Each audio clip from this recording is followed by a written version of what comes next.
We are now in for another very important and interesting speech. This will be on India leads towards third largest economy. And that is something which we all aspire, that we will be the third largest economy soon. We have Shri Ajay Seth, Secretary, Department of Economic Affairs, Ministry of Finance, Government of India, and he will speak to us virtually. And we all are eager to hear you, sir. Shri Ajay Seth. A very good morning, and thanks to the Bengal Chamber of Commerce and Industry. I begin with apology for not being with all of you in person. That's my loss. I also begin with a huge compliments to Deputy Governor Mr. Ravi Shankar for a very comprehensive keynote address on today's theme.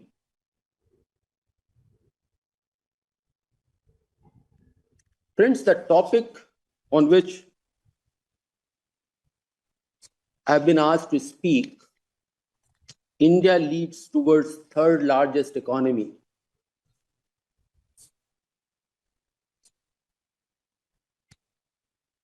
To me, that is a journey, not a goal. That is a means to an end. An end is well-being of our people and a well-developed India. However, we reaching this milestone of being the third largest economy in the world in few years, maybe in 3 to 4 years' time, is certainly a huge achievement in the journey of economic development of our country. Let me share some data about this journey, that how and where we have reached. Just about 10 years back, in 2013, we were at number 10, and the size of our economy was about 1.4 trillion. In these 9 to 10 years, we have moved from 10th largest to 5th largest, and size of our economy is about 2.7 or rather 3.7 trillion now, 3.6 to 3.7 trillion. So about 2.5 times. But if we go back even further, even earlier, say 1991, we were at 16th position, the size of the economy being just about 300 billion. It took us more than 20 years to move from 16th to 10th, but thereafter 10 years to move from 10th to 5th. But as I mentioned, is that an end in itself? Certainly not. So let's first look at it, what it means for our people, for us, for the common man in India. The implications are huge. What those implications are, and if we can share some numbers with you. The country today has a lot more wealth, has a lot more resources to basic amenities, to infrastructure, and to facilitate business activities, including industries. To share some numbers, in the last 7 to 8 years, we have added 4 crore houses, affordable housing for people who had not a pakka house to live in. Just about 4 years back, there were only 6 crore connections, water connections to households. Today, there are more than 19 crore. So meaning that where we were in 2019, 20% of that is being added every year. That's a scale of investment today is possible for basic amenities. Today, the country can aspire and deliver on a saturation approach to basic amenities. Moving further on a similar lines, there are almost 12 crore households under Swachh Bharat mission where the individual toilets are there in each house. I recall that about 2 decades back, the attempt and the S used to be safe and adequate drinking water in each habitation. From there, being the 5th largest economy, moving towards the 3rd, it means that we have the ability to deliver water connections, safe drinking water to each household. This also means that people, not just the basic amenities, but beyond that, the definition of the basic amenities itself, we can have more aspirational. Today, 50 crore accounts, Jan Dhan accounts are there. That means we are moving from basic amenities, from life to livelihood. Not just the livelihood, but in terms of insurance cover, today 50 crore people under various schemes such as PM Suraksha Bima and PM Jeevan Jyoti Yojana have insurance cover of the one form or the other. As I mentioned, that this journey means a lot for our people. It is for their development, for their well-being. Let's move on. It means for the economy at the macro level.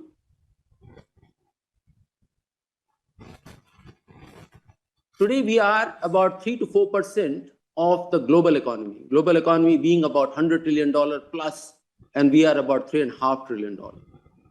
So our weight in the global economy is 3 to 4%.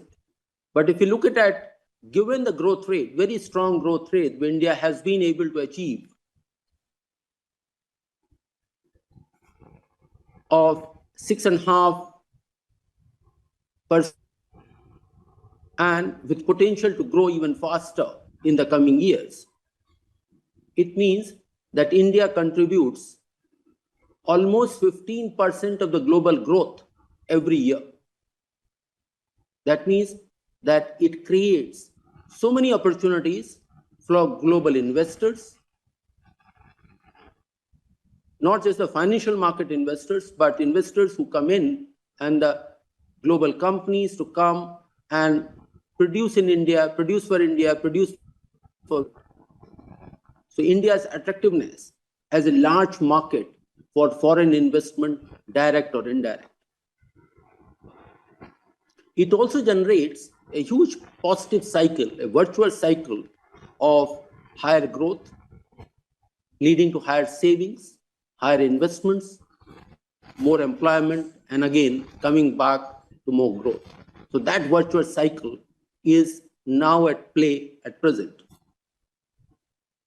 What it means for the business, and where I am very conscious that I am in the midst of, or I am addressing trade and industry, it opens up huge opportunities for growth and innovation, both for big industries as well as for MSMEs. It also means that we have reached here with a very strong set of reforms which have also led to an ease of doing business as well as ease of investing. Let me mention just few of them, those reforms in the last, I'll put it in 8 to 9 years.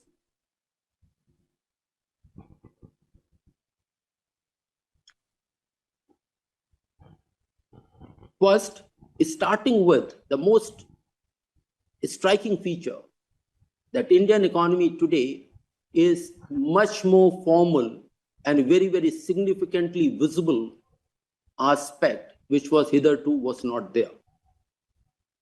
And I'll talk about smaller industries today. The Udyam portal of Government of India has registered 8 crore units. And with services which are in the nature of government to business to business, or business to consumers, being facilitated on that portal or being in the process of being provided on that portal. On the eShram portal, almost 30 crore people have registered, and then that is called for the formalization of the economy. and then linking them with a skilling portal and so on. Second area, I'll put it, taxation reforms, the indirect taxation on GST, wherein India as one market, where the decisions to invest and produce is taken based on the comparative advantage of a state rather than on any other consideration. And that GST system has also led to huge productivity gains, and I'll come to that aspect a little later, when the goods can move with much better efficiency with all checkposts gone. And e-bills to invoices, now moving on to invoice-based credit for MSMEs being done. Similarly, the capital gains taxation being simplified. Further, a robust financial system. We had to use fair amount of our efforts and energy to bring back the financial system to a robust health in the past decade. Not just the financial system, but even the corporate sector, which was over-leveraged, now is in a much better, stronger position to invest again into the economy. And the last aspect I would like to mention, or are the two other aspects, one which Mr. Ravi Shankar explained or rather talked about very extensively, so I'll skip that, which is the use of the technology, especially digital public infrastructure. The one aspect which I'd like to highlight is our bringing the infrastructure development in the country again into the focus. Government of India is now spending almost 3%, more than 3% of our GDP. Of course, we'll have to attract much more private capital. That is another journey to be done. So these reforms have given us the strength to move in a very assured manner from the 5th largest to 3rd largest economy. But are we looking for a journey where we will reach on our own, or we are looking for a very conscious set of efforts? The challenge before us is that once we reach there, how do we then bridge the gap between the 2nd largest and we as a 3rd largest economy? And for that, we have to provide or rather double up our efforts for giving an even more stronger momentum for our economy. Moving forward, it will not be just a play of more investment. It will equally be a play of how do we get productivity gains for our economy. Both these factors will play a very dominant role. So I'll list 4 areas which requires a particular attention.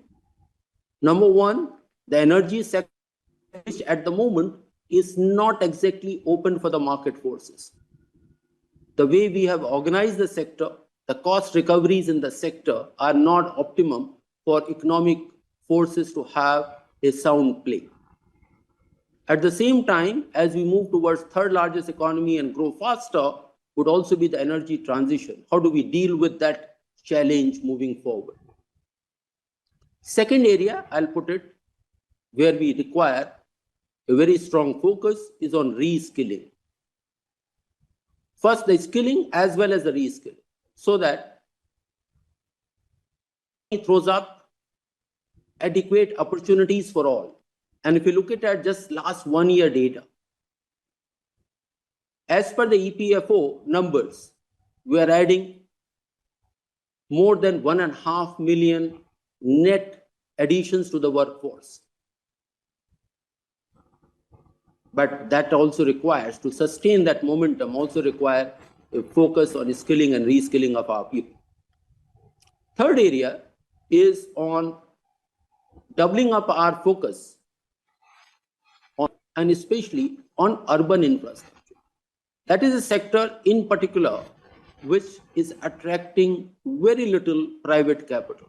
At the moment, just about 5% of the investment in infrastructure sector is coming from private capital.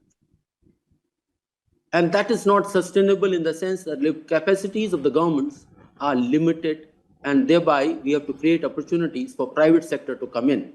And thereby, therein, we have to rediscover the role of the users and in urban infrastructure and urban services. At the same time, a creative redevelopment of our cities. Our journey in future will depend on and the success or the quantum of our success in the Amrit Kal, the role of our cities and an orderly transition to urbanization is going to play a major part. The fourth one is the financial sector efficiencies. We have a role, but at the same time, there's a lot of scope to improve the financial sector efficiencies in terms of cost and ease of intermediation. Now let me turn a bit inward. What is the role for the governments? Moving forward, I see a very strong role for the state governments in terms of reforms, because several services which are, whether it is in health, education, or urban services, where the states have the dominant part. So states playing that role. At the same time, focusing on fiscal consolidation, both in terms of the expenditure orientation, as well as stepping up the tax efforts.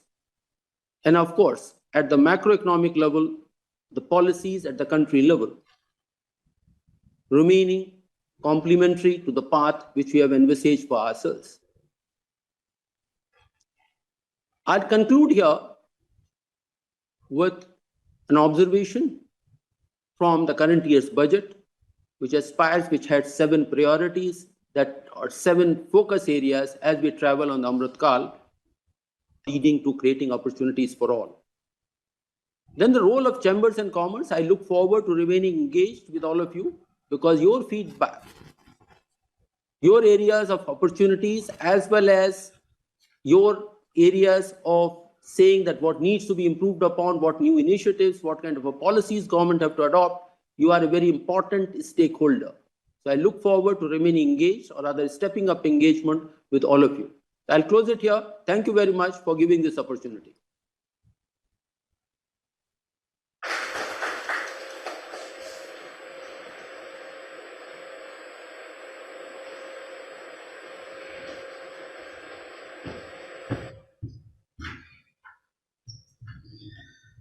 Thank you very much, Mr. Seth. And you outlined some of the action points, how to go for the journey towards the third largest economy. Quite rightly said, maybe a goal, but it's actually a journey. And you talked the most important thing I feel, that it's not only in terms of growth, it's the common man who should be in focus in terms of inclusivity, in terms of participation in the economy. The other important thing is the reform, which something is done, and as you mentioned, GST, capital gains taxes, but as in the previous Deputy Governor's speech, digital public infrastructure, key point that if the digital public infrastructure is strengthened, that's one of the key things for accelerating the economy. Talked about the productivity gains, outlined these 4 different things. Reskilling, very important for us, because a jobless growth doesn't help. So reskilling is absolutely necessary, and the focus of the government on that is very welcome. Then you mentioned another important point, role of state governments, reforms and fiscal consolidation. I'm quite sure that nobody is going to contest that we do need this consolidation and reform. And the last thing, thank you very much for your hope and faith in the role of chambers of commerce. In fact, we do hope that after these deliberations, we'll send you the feedback and some valuable suggestions on our part. Thank you again, Mr. Seth, for your very valuable speech. Thank you.